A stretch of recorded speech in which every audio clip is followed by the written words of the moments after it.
Hello students, this particular module will deal with the concepts of social structure and social change. Here I aim to talk about the attempt to understand processual nature of social change in India, also to interrogate the processes of Sanskritization, Westernization and modernization, to examine the scope of the orthogenetic and the heterogenetic changes that bring about social change in India, and also to reappraise the functionalist aspect of social change in Indian society. Now, the concept of social structure and social change have been very basic to the discipline of sociology as well as in order to understand modern society. The way social structure has been understood is quite varied. While scholars like Herbert Spencer talked about social structure from an organismic point of view, Radcliffe Brown talks about social structure as the actual lived reality of interpersonal relationships that exist within a society. Talcott Parsons talks about social structure as an arrangement which includes a particular way in which institutions, agencies, social patterns, and the status and role of each individual in different group and setting is arranged. The dynamic process of social change is a very important part of Indian society. In fact, no society can remain static. Every society has evolved over time, and sociology is, or rather chronicles, the ways in which societies have evolved through the writings of, as is evident to the writings of Auguste Comte, Herbert Spencer, Talcott Parsons, as I have mentioned earlier. Now, if one were to look at Auguste Comte, he talks about the progression of society in distinctive ways. Similarly, social change corresponds to a change in social structure, social organization patterns, social functioning, and how these are then reflected in people's behavioral pattern, their ways of living, their values, beliefs, etc. In fact, the birth of sociology was centered around understanding the significance of the changes that were taking place within the social order, namely in the writings of, as I mentioned earlier, Comte, Spencer, Marx, etc., theorists who were concerned with the kind of changes that was affecting their own societies in the 20th century. The academic discipline of sociology has focused on the causes, nature and the impact of social changes on existing social structures. In order to understand how social structures have diversified, adapted, persisted, we need to interrogate what are the change inducing factors, change inducing as well as change resisting factors that we see in Indian society. And therefore, the concept of social structure and social change becomes very, very significant for any student of sociology. Now, we will come to specifically to the work of M.N. Srinivas and his work on social change in modern India. In Social Change in Modern India, M.N. Srinivas evaluates the processes of Sanskritization, Westernization and modernization, and how these three processes have been key to the understanding of the cultural change that India has witnessed.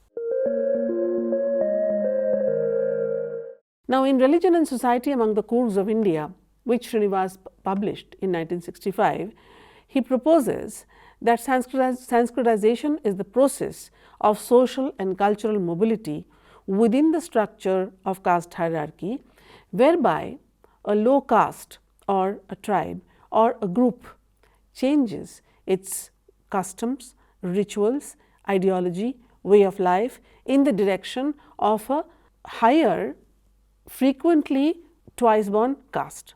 Now, in this pursuit of successfully Sanskritizing, the lower caste groups attempts to give up certain practices that were considered impure by the upper castes, like eating meat or consumption of liquor, etc. Therefore, Sanskritization led to positional changes, but it did not lead to a complete overhaul of the system.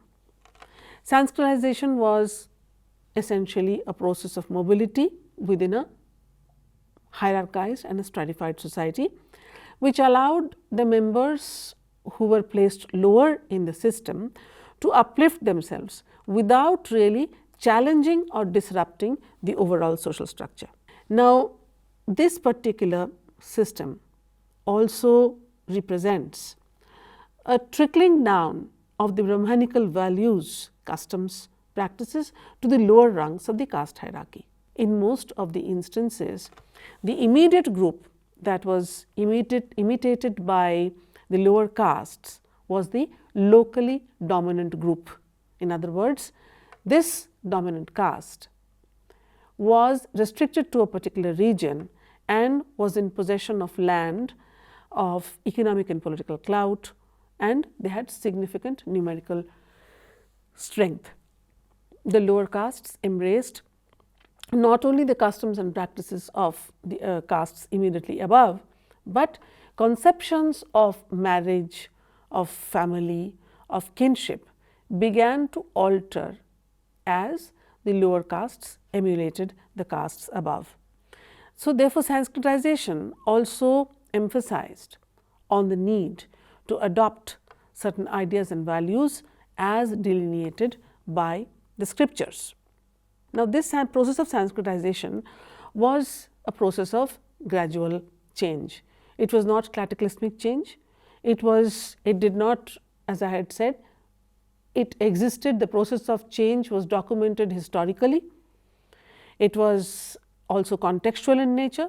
It was historic because it had a long trajectory of evolution, and it was contextual because the impact and efficacy of the process varied from one region to another. Sanskritization was not a passive process. It was challenged by those who were higher in those who were being emulated. They did not yield, and often it took a generation or two for the castes to attain the status of the groups that they were emulating. Now, coming to the process of westernization.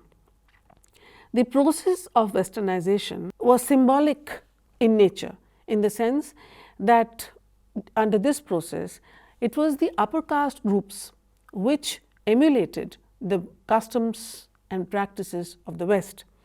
And again, the reception of the process varied from one region to another. Some groups westernized by adopting dress, diet, manner, speech, etc. of the foreigners, while others embraced Western science, knowledge, literature as preferred modes of embracing Western ideals. So, westernization refers to an inclusive, complex and multi-layered concept which included everything from technology, from Western technology to the experimental methods of modern science and modern historiography. One of the main reasons through which the process of westernization actualized itself was through the emergence of the printing press.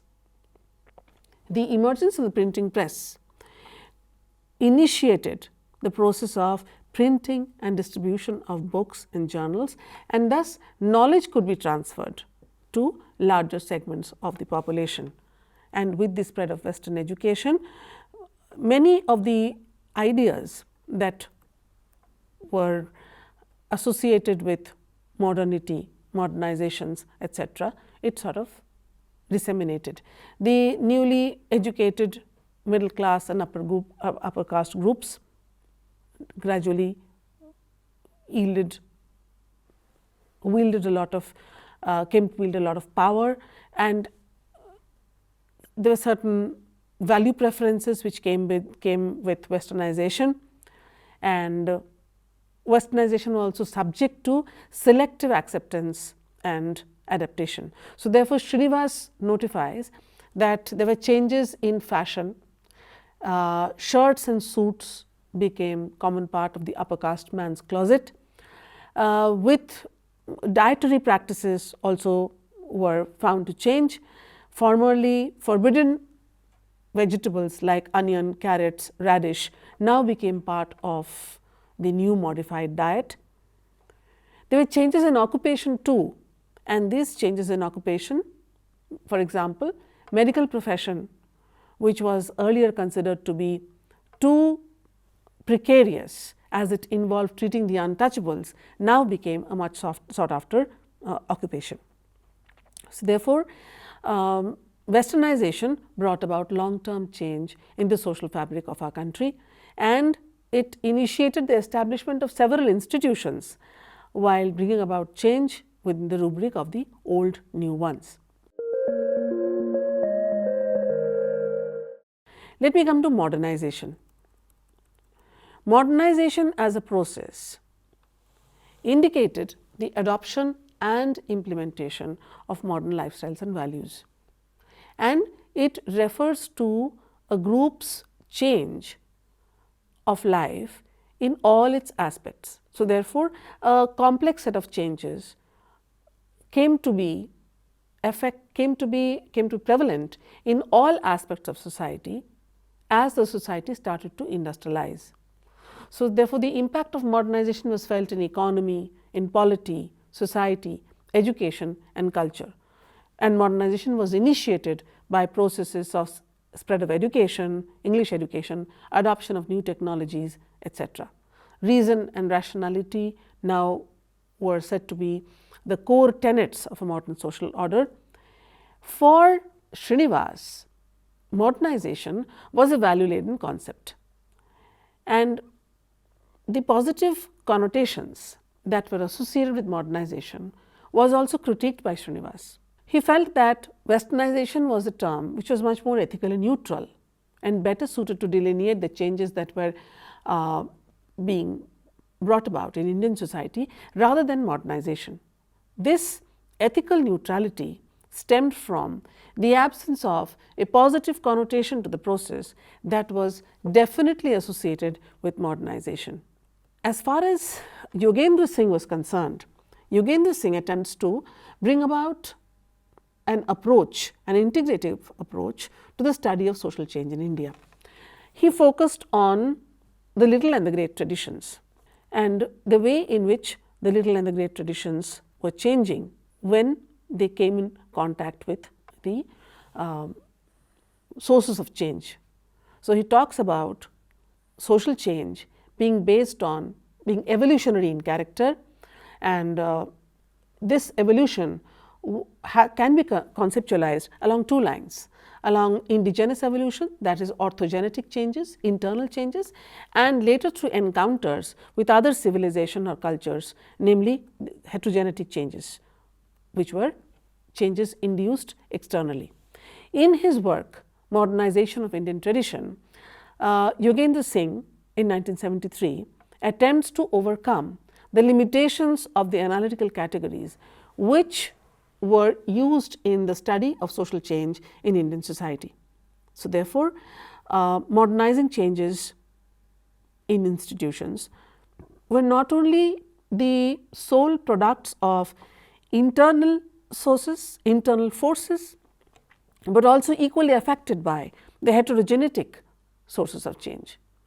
So, this was his synthetic approach to assess social change in modern India, and it had a distinctive framework. He distinguishes between micro and macro contexts in which changes begin to materialize, the internal and the external sources of change, and finally, the structural and cultural dimensions and substantive dimensions which undergo change when phenomena is unfolding itself. Now, changes within the Indian cultural tradition is referenced with the help of orthogenetic and heterogenetic changes, whereby Indian culture is undergoing change as a result of contact with other traditions. Now, Yogendra Singh highlights the historical epochs of the Indian civilization, like the establishment of Muslim rule, primary westernization, British rule and independence, which have been the sources of heterogenetic changes which can fit into his synthetic scheme for assessment or analysis. Similarly, the Islamic impact was also thought to be an important aspect of the heterogenetic change according to Yogendra Singh, and its impact was felt in the little and the great traditions. Islamization remained primarily impactful on the little traditions, and its secondary impact was on the great traditions. Similarly, westernization also produced exogenous changes, changes from outside in the context of both these domains. In the context of cultural and substantive domain, both the primary and secondary dimensions of westernization was important, while the macrostructure as well as the microstructure recorded changes like the emergence of bureaucracy, the emergence of new elites and so on, which were also the source of change.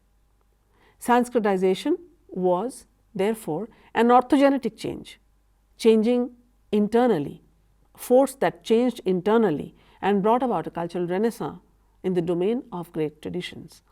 It resulted in the positional alteration at the microstructural level, while at the macrostructural level it had repercussions for the processes of circulation of elites. By focusing on the structural elements of modernization, Yogendra Singh highlighted various things like caste, family, marriage, etc., and how they have retained their traditional qualities, traditional overtones, while adapting themselves, modernizing themselves to the extent possible in a different context. So, therefore, changes cannot be solely initiated by internal or orthogenetic factors. They are products of a conducive concoction of both internal and external factors. Now, in order to understand social change, we have to take into consideration how functionalism has approached the idea of social change in our societies. In fact, the functionalist understanding of social change dominates our assessment of social change in India, and this approach basically emphasizes the fact that the different parts of a social system within a social order work harmoniously in order to maintain internal equilibrium and balance. So, therefore, the functionalist theory of change emphasizes slow gradual change which is deemed favorable for social order rather than revolutionary change. A gradual change from simple to complex society is made possible by cumulative change, by accumulation of changes, by changing slowly. Any rapid sudden social change is deemed to be highly undesirable and under such perspective. Now, as far as the caste system is concerned, for example, the role and character of the caste system has undergone several alterations. Caste groups have become very, very important in the politics of Indian society, and they have transformed themselves to adapt to the modern context after independence. Similarly, if you look at the Indian family has also undergone change from joint family structure to the advent of nuclear families, authority structure within the family, to more democracy within the family, which has become evident over the years as far as the institution is concerned. Thus, from the perspective of functionalism, the institution of caste and family, by changing slowly, have maintained a favorable equilibrium in Indian society. Changes in other aspects of our social life have brought about changes in these institutions in order to maintain the integrity of the social whole. The impact of the processes of Sanskritization westernization and modernization, I feel, can be felt, can be experienced, whether they have been efficacious or whether the impact has been powerful, etc., can only be tangibly felt after a definite period of time. And it may take decades for a lower caste to Sanskritize itself. Similarly, the effects of orthogenetic and heterogenetic changes also cannot be visible over a short span of time.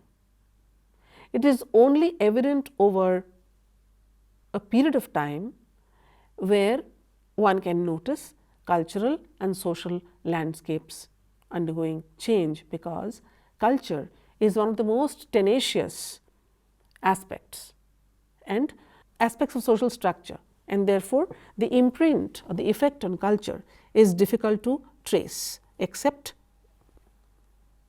unless and until we do not consider the question of time, the progression of time. It is very difficult to understand what has been the impact on particular cultures. So, no revolutionary change can be recorded as one alteration in the social structure will invariably cause a shift in other institutions of social order, and this shift will affect the equilibrium of the system.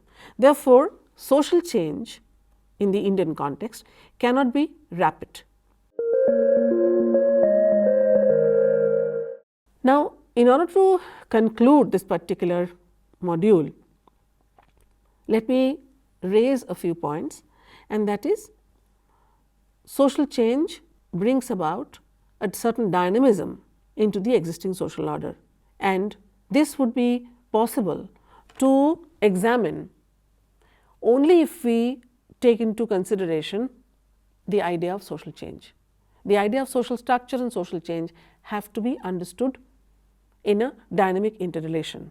Srinivas talks about processes of social change like Sanskritization, westernization and modernization, and the gradual processes of change that one sees in Indian society. Similarly, I also spoke about Yogendra Singh, who proposes an integrative framework, a synthetic understanding whereby social change is understood as a product of both internal and external factors.